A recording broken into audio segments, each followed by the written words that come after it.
ఇక్కడ అసంతృప్తి ఎవరికి ఉంది? ఇక్కడ మీ దృష్టికి తీసుకొస్తున్నా. ఒకటి అనుభవం, అవగాహన, కమిట్మెంట్ ఈ విషయంలో రేవంత్ రెడ్డి గారిలో కొంత లోపించింది. అందుకు సాక్ష్యం మీ దృష్టికి తీసుకొస్తున్నా నేను.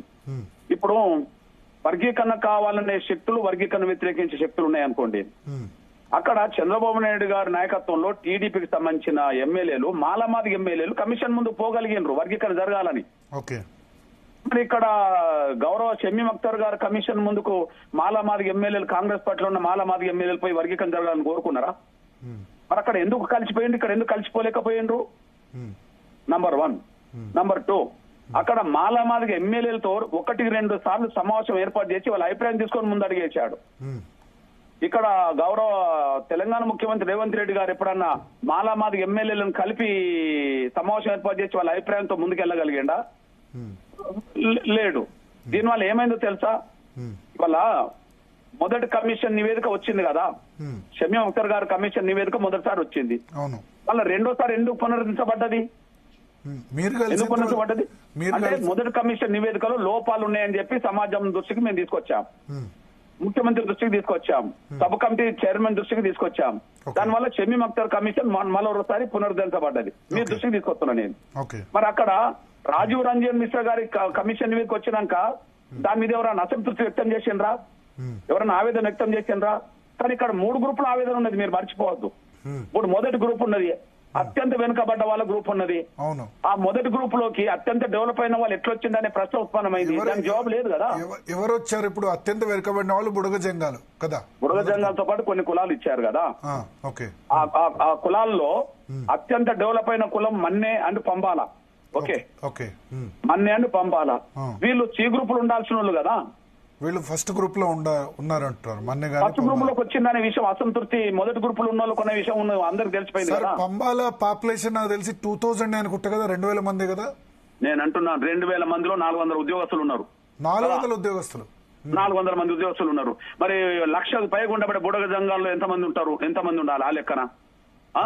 400 మంది ప్రభుత్వ ఉద్యోగస్తులా మీరు అనేది? 100%. ఇప్పుడు గంటా చక్రపాణి ఇప్పుడు ఆయన బీఆర్ఎస్ లో అతను వీసీ కాగలుగుతాడు, మన కాంగ్రెస్ ప్రభుత్వంలో కూడా వీసీ కాగలుగుతాడు. వాళ్ళంతా నేర్పరగల వాళ్ళు, వాళ్ళంతా ముందుకెళ్తుండ్రు. ఓకే, ఇప్పుడు మనకు ఇప్పుడు డీసీపీ ఉన్నాడు అనుకోండి, కమిషనర్ ఎవరు, మన సుధీర్ బాబు. ఆయన కూడా పంబాల, వాళ్ళ నాన్న ఎప్పుడో ఎంపీగా పనిచేసిండు, గొట్ట భూపతి లాంటి వాళ్ళు డాక్టర్లు ఉన్నారు, గ్రూప్ 1 ఆఫీసర్లు ఉన్నారు, ఇంజనీర్లు ఉన్నారు, వారు చాలా మంది ఉన్నారు.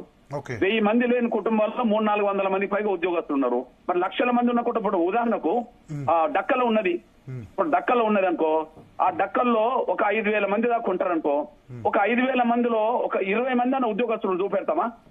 మరి అందులో ఏ గ్రూపులు ఉన్నారు? వాళ్ళు మొదటి గ్రూపులు ఉన్నారు.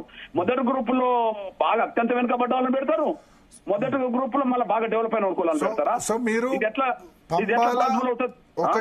మీరు ఒకటి పంబాల మన్నే ఈ రెండింటిని మొదటి గ్రూప్ లో చేర్చడాన్ని వ్యతిరేకిస్తున్నారు అంతేనా? అరే వ్యతిరేకించడం అనేది ఆ గ్రూపులు ఉన్న వాళ్ళు వ్యతిరేకిస్తున్నారు కదా, మొదటి గ్రూపులు ఉన్న వాళ్ళు వ్యతిరేకిస్తున్నారు కదా, బుడగ జంగాలు వ్యతిరేకించారు కదా, డక్కలు వ్యతిరేకించారు కదా. అంటే అర్థం ఏంటిది? మన్నే జనాభా ఎంత? 20,000 ఉంటుందా ఎగ్జాక్ట్లీ? మన్నే జనాభా 29,000 ఏదో కనిపిస్తున్నది. 29,000. ఇది ఒక 1000 దాకా వీలు కనిపిస్తుంది. 30,000 మంది. 1,70,000 ఒక గ్రూప్ చేర్చారు. ఆ 1,70,000 30,000 మంది దాంట్లో చేర్చి ఆ 1% మీరు దోసుకోవడానికి రంగం సిద్ధం అవుతుంది కదా. అంటే దీనిలో ఇప్పుడు ఈ 1,71,000 మందిలో ఎక్కువ ఫలితం, ఈ 1% ఫలితం అన్నది పంబాలకు గానీ లేదా మన్నే ఈ 2 వర్గాలకే దొరుకుతుంది అంటారు అంతేనా? ఇప్పుడు నేను అంటాను, ఉమ్మడి రిజర్వేషన్ లో మాదిగిలే తట్టుకోలేని పరిస్థితులు ఉన్నారని మేము ఉద్యోగం చేశాం కదా. మరి బుడగ జంగాలలో డక్కలో ఎట్లా తట్టుకుంటారు ఇతర కులాలు? మరి షమీమ్ అఖ్తర్ 1 మంత్